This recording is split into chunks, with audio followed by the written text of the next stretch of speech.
আমরা ধানের শীষে ভোট দিয়ে অন্যদা বাবুল ভাইকে সংসদে পাঠিয়ে আমরা প্রমাণ করে দেবো সভাপুরের ঘাটে মাঠে বিএনপির ঘাটে সভাপুরের মাঠে বিএনপির ঘাটে। ধন্যবাদ সবাইকে। এ পর্যায়ে আমাদের মাঝে উপস্থিত হয়েছেন উপস্থিত হয়েছেন মহাদেবপুর বদলজাতি মাটিয়া মানুষের নেতা আমাদের ধানের শীষের মনোনয়নপ্রাপ্ত জননেতা জনাব ফজলুল বাবুল ভাই। বাবুল ভাই আপনাদের মাঝে বক্তব্য রাখবেন। বিসমিল্লাহির রহমানির রহিম। আসসালামু আলাইকুম।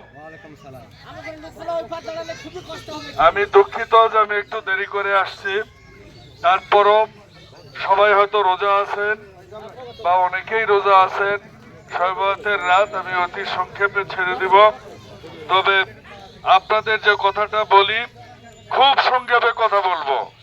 একটা হচ্ছে আমার মা বোনদের জন্য আমরা ফ্যামিলি কার্ড একটা দিচ্ছি, কিন্তু প্রত্যেক মাসে 2 থেকে 2,500 টাকা অথবা সমপরিমাণ খাদ্যদ্রব্য। কৃষক ভাইদের জন্য প্রত্যেক মাসে আমরা কৃষক কার্ডের মাধ্যমে 2 থেকে 2,500 টাকা আমরা দিব। এছাড়াও প্রত্যেক কৃষকের জন্য যে কোনো একটা ফসলের বীজ, সার, কীটনাশক, ডিপের পানি ফ্রি দেয়া হবে। কৃষকের 10,000 টাকা পর্যন্ত কৃষি ঋণ সুদ সহ মওকুফ করা হবে। আপনাদের পরিবারে যেসব সন্তানরা শিক্ষিত আছে, ছেলে মেয়ে, ছেলের বউ বা আপনাদের মেয়ের জামাই যারা শিক্ষিত কিন্তু চাকরি পায়নি, তাদেরকে চাকরির কর্মসংস্থান 6 মাসের মধ্যে করে দেওয়া হবে। এর জন্য 1 পয়সা কাউকে দিতে হবে না।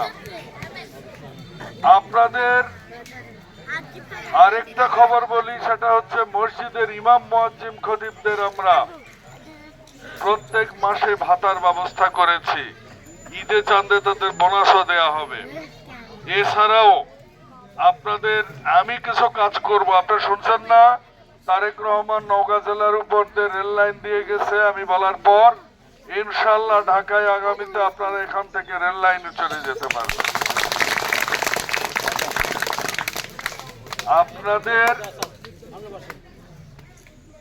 আমি আরেকটা কাজ করতে চাই, সেটা হচ্ছে আপনাদের এলাকায় আমি মাদক রাখবো না। মহাদেবপুর বদলগাছিতে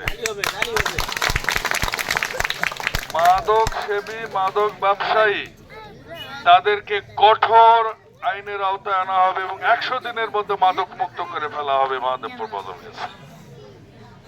আর কি করব জানেন? আমি ইনশাল্লাহ আপনাদের হকের 5 পয়সা খাবো না। আমার কোন নেতা কর্মী কিংবা কোন বড় নেতা, ছোট নেতা, যে কোনো পর্যায়ের নেতা হোক কিংবা কোন জনপ্রতিনিধি যদি সাধারণ মানুষের বরাদ্দের জন্য 5 পয়সা কোথাও নিয়ে থাকে, তাকে আইনের আওতায় আনা হবে এবং বিএনপি থেকে 24 ঘন্টার মধ্যে বহিষ্কার করা হবে। আগামীতে ইনশাল্লাহ আমরা একটা সুন্দর সুখী জীবনযাপন করতে চাই। ছোট বাচ্চাদের খেলার মাঠগুলো আমরা করে দিতে চাই। স্কুলের মাঠগুলোতে আমরা ঘাসের ব্যবস্থা করতে চাই। ছোট বাচ্চাদের জন্য আমরা 4র্থ শ্রেণী থেকে ক্রীড়া শিক্ষক নিয়োগ করতে চাই। শিশুদের 3 থেকে 5 বছরের শিশু বাচ্চাদের মসজিদে যেন কায়দা সেভারায় কোরআন শরীফ তারা পড়া শিখতে পারে, সেজন্য আমরা মসজিদ ভিত্তিক শিক্ষা কার্যক্রম 3 থেকে 5 বছরের বাচ্চাদের জন্য চালু করবো ইনশাআল্লাহ। আগামীতে আপনাদের জন্য কাজ করতে চাই, কিন্তু আমার জন্য আপনাদের একটা কাজ করতে হবে। কি কাজ বলেন? যারা এখানে আসছেন সবাই ধানের শীষে ভোট দিবেন জন্য বসে আছেন, আমি ওটা জানি। আপনাদের ধানের শীষের জন্য ভোট করতে হবে, সবাইকে ভোট করতে হবে, এই মা বোনেরা যদি সবাই 5 জনকে করে বলে, আপনারা পুরুষরা যদি 10 জন করে বলেন, তাহলে ইনশাল্লাহ আমরা অনেক ভোট পাবো। আর মাথায় রাখবেন, আপনারা যদি একটা ভোট বেশি দিতে পারেন, সেটাই ম্যাডাম খালেদা জিয়ার আন্দোলনের সফলতা আসবে। সেটাতেই ম্যাডাম খালেদা জিয়াকে সম্মান জানানো হবে। আপনারা এই কাজটা করবেন তো ইনশাআল্লাহ? যারা অন্যান্য মতের লোক তাদেরকে বলবেন ভয়ের কিছু নাই, আমরা প্রতিশোধ নিতে আসিনি, আমরা রাজনৈতিকভাবে কারো উপর প্রতিহিংসা করব না। আমরা সবাইকে ক্ষমা করে দিয়েছি, কারণ আমরা শহীদ জিয়ার দল, ম্যাডাম খালেদা জিয়ার দল। আমাদের আগামীর দিন হচ্ছে সাধারণ মানুষের জীবনমানের উন্নয়নের দিন। আগামীর দিন হচ্ছে মানুষকে মানুষ হিসেবে চিহ্নিত করার দিন, সেটা যে ধর্মেরই হোক, যাই হোক। এই যে বললাম না, ইমাম মুয়াজ্জিনের ভাতা দিবে, আমরা কিন্তু মন্দিরের পুরোহিত এবং পণ্ডিতদেরও কিন্তু আমরা ভাতা দিব।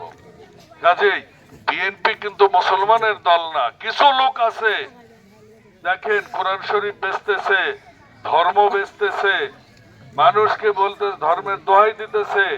এরা কিন্তু স্বাধীনতা যুদ্ধের সময় এই আমার মা বোনদের কিন্তু পাকিস্তানিদের কাছে তুলে দিছে।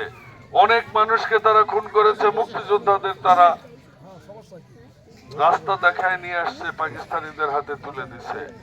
তারা এখন মিথ্যে কথা বলে, মুনাফিকি করে। ওই যে আমরা একটা জিনিস জানি না, আমরা যারা মুসলমান ধর্মের, যে হাসরের দিন এক হাতে জান্নাত থাকবে দজ্জালের, আরেক হাতে জাহান্নাম থাকবে। বলবে কে নিবে জান্নাত, কে নিবে জাহান্নাম। তো এখন এসে তারা জান্নাত জাহান্নাম বিক্রি করতেছে। এদের ব্যাপারে সাবধান থাকবেন। এদের আমির পর্যন্ত মিথ্যা কথা বলে। এদের যারা আছে, এরা ধর্মের নামে ধর্ম বিক্রি করার দল। আমরা কোন ধর্মীয় দল না, আমরা হচ্ছে ধর্মীয় মূল্যবোধের দল। মানে সকল ধর্মের প্রতি আমাদের সমান শ্রদ্ধা। আমি ইনশাল্লাহ আসলে আমি বলেছি প্রত্যেকটা মন্দিরের রাস্তা পাকা হবে, প্রত্যেকটা মন্দিরে আমি ইয়ে করে দিব, আপনাদের টয়লেট করে দিব, মসজিদ মন্দিরকে এক চোখে দেখা হবে। গত 17 বছরে হিন্দুদের ভোট নিছে আওয়ামী লীগ, কিন্তু 492টা উপজেলায় মডেল মসজিদ করছে, একটা উপজেলায় কিন্তু মডেল মন্দির করেনি। এই হচ্ছে আওয়ামী লীগ। কাজেই আমি সেদিকে যাব না। আমি বলতে চাই হিন্দু ভাইদের, আপনারা ভোট দিতে যাবেন, আপনাদেরকে যেন মানুষ বলতে না পারে এরা হিন্দু, এরা অন্য একটা দল করতো, এই জন্য ভোট দিতে যায়নি। আপনার ভোট আপনি দিবেন, যাকে খুশি তাকে দিবেন, এটাতেই বিশ্বাস করে বিএনপি। আমরা ভোটের